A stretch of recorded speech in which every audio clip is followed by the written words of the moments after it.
व्यापम पर सुप्रीम प्रहार। मध्य प्रदेश का बहुचर्चित व्यापम घोटाला फिर से सियासी और कानूनी भूकंप के केंद्र में है। इस बार मामला ठंडे बस्ते से नहीं बल्कि सीधे सुप्रीम कोर्ट के सख्त तेवरों के साथ बाहर आया है और सवाल सीधा है, 11 साल में आखिर किया क्या। नमस्कार, आप देख रहे हैं खबर नेशन, पंकज पांडे के साथ। पूर्व विधायक कांग्रेस नेता पारस सकलेचा की याचिका पर सुनवाई करते हुए सुप्रीम कोर्ट के जस्टिस प्रशांत कुमार मिश्रा और जस्टिस एनवी अंजारिया की बेंच ने केंद्रीय अन्वेषण ब्यूरो यानी सीबीआई और मध्य प्रदेश सरकार दोनों को एक बार फिर से कटघरे में खड़ा कर दिया।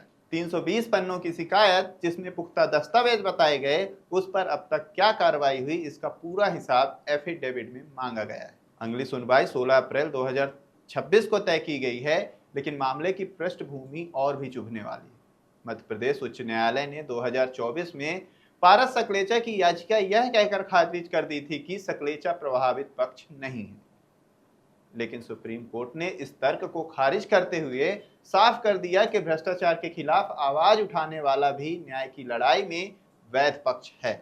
वरिष्ठ अधिवक्ता विवेक तन्खा की दलील ने इस बिंदु को मजबूती से रखा और अब वही दलील जांच एजेंसियों के लिए दबाव बन चुकी है। अगर फाइलों का इतिहास देखें तो कहानी और ज्यादा सवाल खड़े करती है। 2014 में एसटीएफ के विज्ञापन के बाद सकलेचा ने दस्तावेजों के साथ शिकायत दी। 2015 में सुप्रीम कोर्ट के आदेश पर जांच सीबीआई को सौंपी गई और 320 पन्नों के सबूत दिल्ली में जमा हुए। वहीं 2016 में बयान दर्ज हुए, लेकिन उसके बाद जो होना था वह नहीं हुआ। कार्रवाई की जगह फाइलें विभाग दर विभाग घूमती रही।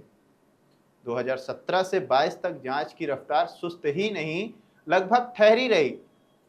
2023 में सकलेचा को फिर अदालत का दरवाजा खटखटाना पड़ा। 2024 में हाई कोर्ट से झटका मिलने के बाद और अब 2026 में सुप्रीम कोर्ट ने उसी ठंडे पड़े मामले को फिर जिंदा कर दिया है। यह सिर्फ एक केस नहीं बल्कि उस पूरे सिस्टम को आईना है जिसमें भर्ती परीक्षाओं में सॉल्वर गैंग, दलाल नेटवर्क, मेडिकल सीटों की खरीद फरोख्त और हाई प्रोफाइल संरक्षण के आरोप लगे हैं। व्यापम घोटाले में आज उस बात को लगभग 12 साल से ज़्यादा हो गए, लेकिन आज तक भी जो ठोस कार्रवाई एसटीएफ और सीबीआई द्वारा होना चाहिए थी वो नहीं हुई। किसको पकड़ा? स्टूडेंट को, उनके भाइयों बहनों को, उनके पिताओं को, छोटे मोटे स्कोरर को, छोटे मोटे इम्पर्सोनेटर को, पर बड़ा आदमी एक भी पकड़ में नहीं आया। एक भी बड़े आदमी के, और सब बरी हो गए। सीबीआई ने जो चार्जशीट रखी सब बरी हो गए, छोटे जेल में चले गए। एसटीएफ की चार्जशीट तो दल ही नहीं।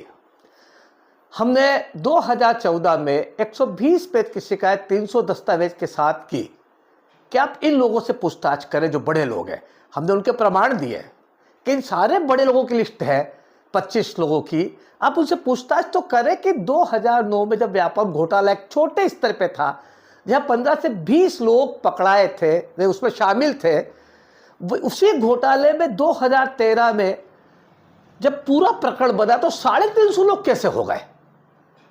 10 भी आया, 11 भी आया, 12 भी आया। 2009 में विधानसभा के अंदर हमने खुद ने बहस की।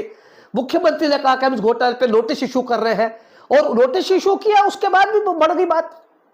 तो इनसे पूछना तो चाहिए ना सभी से कि भाई आप क्या कर रहे थे।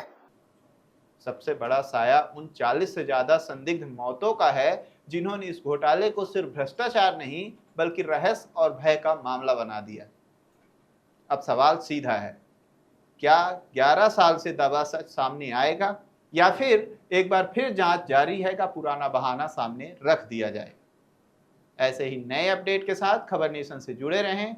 खबर नेशन यूट्यूब चैनल को लाइक, सब्सक्राइब और शेयर करें।